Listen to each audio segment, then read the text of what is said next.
The Year of Miss Agnes by Kirkpatrick Hill. Chapter 5. After we'd looked at all the books and stuff, Miss Agnes told us all to sit down. Little Pete and Roger pretended like they were going to sit in the same chair by Marie, and they pushed each other and wrestled. I waited for the teacher to holler at them and hit her desk with the ruler, but she just looked a look at them, with her eyebrow up and her mouth a little pushed to one side. It wasn't a mean look. It was a smart look, if you know what I mean. So they stopped and sat down. It was no fun trying to get this teacher upset, because it didn't look like she could be upset. Miss Agnes was different some way. She told us to take all our old books out and put them on the desk. There were geography books and history books and reading books and penmanship books you made little circles in. They were pretty beat up.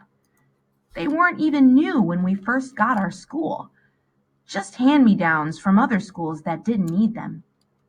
She had us put all those books away in cardboard boxes, and she told little Pete and Roger that after school they'd have to put them in the cache where we stored everything we didn't need. She even put the ugly old grade book in the boxes. "I don't believe in grades," she said. Boy, that was good news. We sure never started school throwing books out before. We didn't know what to think. Then the teacher put a big box on the long table, and we gathered around to watch while she unwrapped it. When she opened the box, it smelled so good, like new pencils. And that was because there were pencils in it. Not just the yellow kind we always had, but boxes and boxes of colored pencils with every color of lead you could think of. And there were big yellow boxes of crayons, 48 in a box, the skinny kind, not the fat kind we had before. And a box of green pencils with dark lead, and lots of tin boxes of paints. Each one had a little brush in it, and there was another bunch of little brushes tied together with a rubber band. And there was a wooden box with little metal tubes that Miss Agnes said had paint in them too. I couldn't believe she was going to let us use all those beautiful things. But Miss Agnes started to lay the things out on the long table. And then she brought out paper from another box, medium-sized paper, and some big paper, bigger than we ever saw before. "The first thing you must do," she said, "is to brighten this school up. Everyone will make a picture for the wall." Miss Agnes showed us how to rule a margin for our picture so there would be a white space all around. That was for a frame. She told us we could use the big paper or the little paper, and we could make a picture of anything we liked, but we had to fill in all the white space inside the frame with color. Miss Agnes said that was the difference between a fine painting and a drawing. She showed us how to wipe our brushes carefully while we were painting. And then she helped the littlest ones, Selena and Charlie Boy. They took the big boxes of crayons and made a dark line with every single crayon. They held the crayons so hard their fingers turned white. They wanted to know the names of every color. They had funny names, not like the plain names on our old fat crayons. We laughed and laughed when Miss Agnes said the names. Burnt sienna and magenta and periwinkle. Flesh. That was very funny. We all put that flesh crayon by our hands and laughed because our skin and that crayon weren't anything like the same color. Even when we put it by Miss Agnes's hand, it wasn't the same color. We didn't know who would have skin that color. Miss Agnes sort of snorted and said, "No one." Pretty soon everyone got just quiet. We were so happy making our pictures. Miss Agnes put a record on the record player. It was singing, only the voices were really high and sliding around like. Once I heard that same kind of music in Koyukuk. Dominic Carlotti, who owned the store there, played it on his record player, Only Dominic's was scratchier than Miss Agnes's record, so it seemed old. This seemed new and bright, in some different language. The sunshine was filling the room from those bright windows, and that music was going up, up in some kind of way. I felt excited inside, like when the stern wheeler is coming up the river for the first time after the ice breaks up. Dominic has that kind of music, I told her. Yes, he does, she said. Dominic likes opera.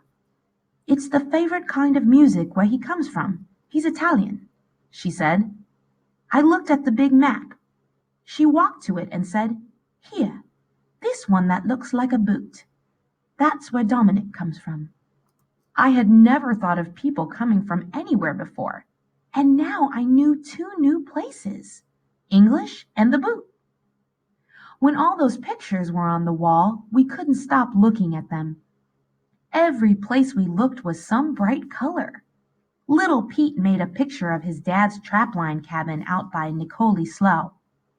It was so good with a blue sky and these good little snowshoes he drew with a pen the teacher gave him that you could dip in black ink. He was proud of that picture, I could tell, because he kept making fun of it. And Selina made one of her baby sister in the new boots her mom made for her. That picture was funny because the baby was real small, but the boots took up nearly the whole page.